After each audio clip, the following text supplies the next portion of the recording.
Bakristo bavandimwe, Kristo Yezu akuzwe. Turi ku cyumweru cya gatanu gisanzwe umwaka B. Amasomo matagatifu turi buzirikane kuri iki cyumweru. Isomo rya mbere turarisanga mu gitabo cya Yobu, umutwe wa 7, umurongo wa 1 kugeza ku wa 4 n'umurongo wa 6 kugeza ku wa 7. Zaburi ni 147, 146 mu dukubo. Isomo rya kabiri turarisanga mu ibaruwa ya mbere Pawulo mutagatifu yandikiye Abanyakorinti, umutwe wa 9, umurongo wa 16 kugeza ku wa 19 n'umurongo wa 22 kugeza ku wa 23. Ivanjiri ni ya Mariko, umutwe wa mbere, umurongo wa 29 kugeza ku wa 39.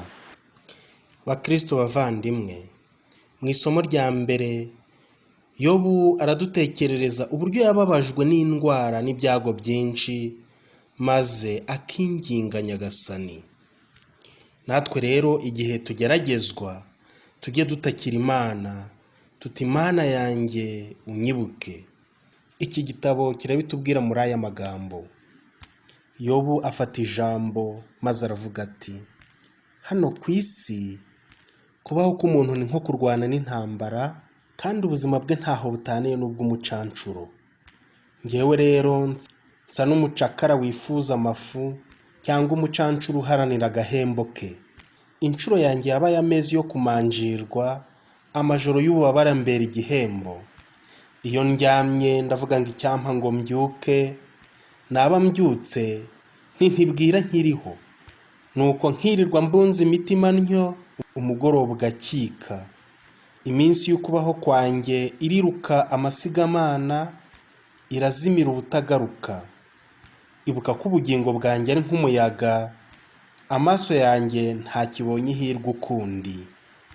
Iryo ni ijambo ry'Imana. Bakristo bavandimwe, igitabo cya Yobu ni kimwe mu bitabo by'ubuhanga. Ubwo buhanga budutekerereza imibereho y'umuntu hano ku isi. Mbese byaba byoroheye umuntu kubaho mu mahoro no kumvikana na mugenzi we? Yabigera hate? Umunyabuhanga rero nuwatojwe kubana n'abandi mu mahoro nubwo bikomeye bwose, ntabirengagiza ahubwo akamenya kwiyumanganya, kandi iyo mibereho myiza akagerageza kuyikwiza mu bamukikije. Ariko n'ugenza atyo wese ntiyahamya ko ariho mu mahoro, kuko kenshi na kenshi ubugome bw'abantu butabimukundira, ubundi akazambishwa n'uburwayi, ubusaza ndetse n'urupfu. Bibiliya itwereka ko umunyabuhanga ari umuntu uzi neza umurimo ashinzwe, akamenya kuyobora urugo rwe, akaba yubashywe kandi ashimwa.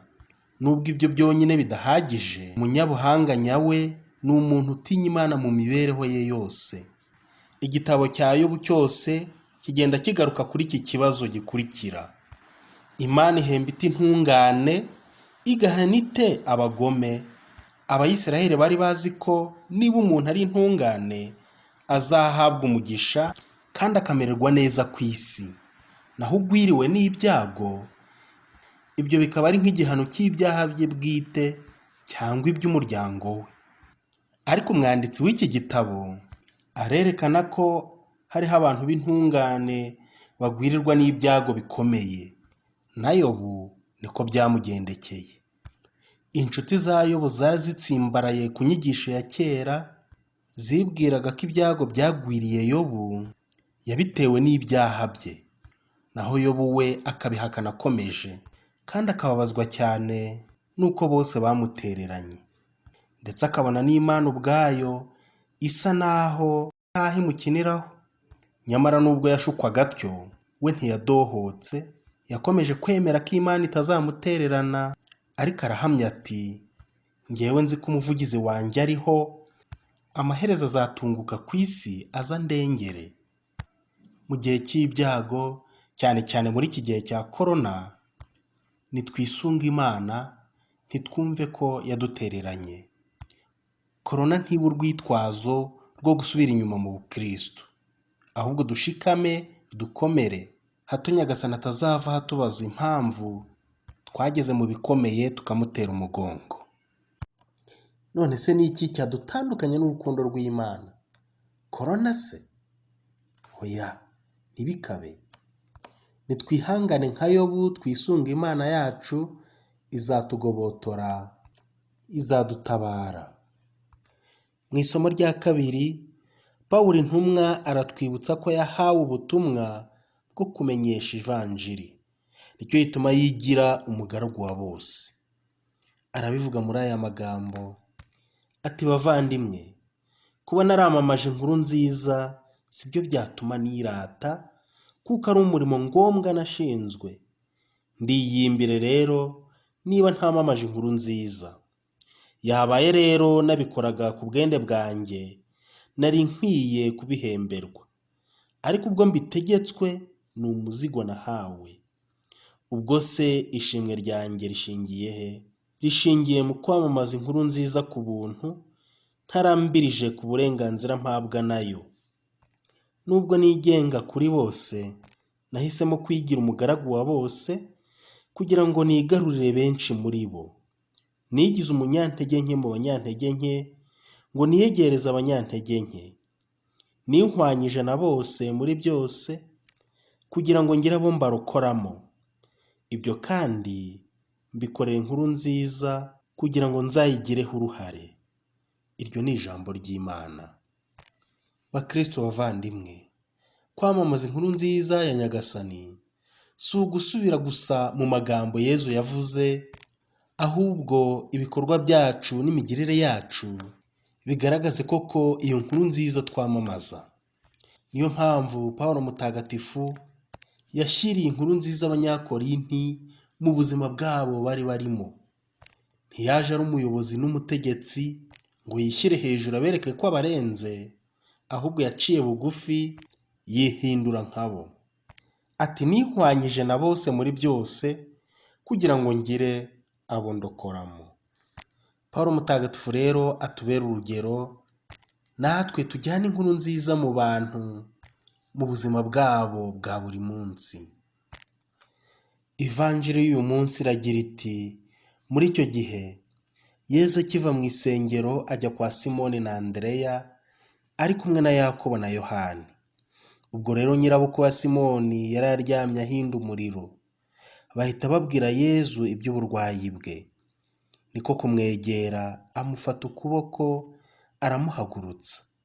Nuko umuriro urazima, atangira kubazimanira. Bugorobye izuba rimaze kurenga, bamuzanira abarwayi bose n'abahanzweho na roho mbi. Mbese umujyi wose ukoranira imbere y'umuryango. Nuko akiza abarwayi benshi bari bababajwe n'indwara z'amoko menshi, kandi yirukana roho mbi nyinshi, ariko akazibuza kumuvuga kuko zari zizi uwo ari we. Bukeye bwaho Yezu abyuka mu rukerera, arasohoka ajya ahantu hiherereye, nuko arasenga. Simoni na bagenzi be bajya kumushakashaka. Bamubonye baramubwira bati: rubanda rwose ruragushaka. We rero arabasubiza ati: nimucyo tujya ahandi mu nsisiro za hafi, naho mpamamaza inkuru nziza, kuko aricyo cyanzanye. Nuko azenguruka Galileya yose, yamamaza inkuru nziza mu masengero yabo, kandi yirukana roho mbi. Iyo ni ivanjiri ntagatifu. Bakristo bavandimwe, Yezu Kristo ni umukiza wacu. Ese tujya tumwereka uburwayi bwa bagenzi bacu? Ese twe nta burwayi dufite? Ewe, burahari ni bwinshi. Hari ubw'umubiri ndetse hari n'ubw'umutima. Hari abarangwa n'urwango rukabije, abareba abandi bakumva barabanze nta n'icyo bapfuye, ndetse bataziranye. Yewe rimwe na rimwe wahura n'umuntu ukamukurikiza amaso, igikanu kikenda gukebana, umujondora nk'aho ari cyo amaso yawe yaremewe.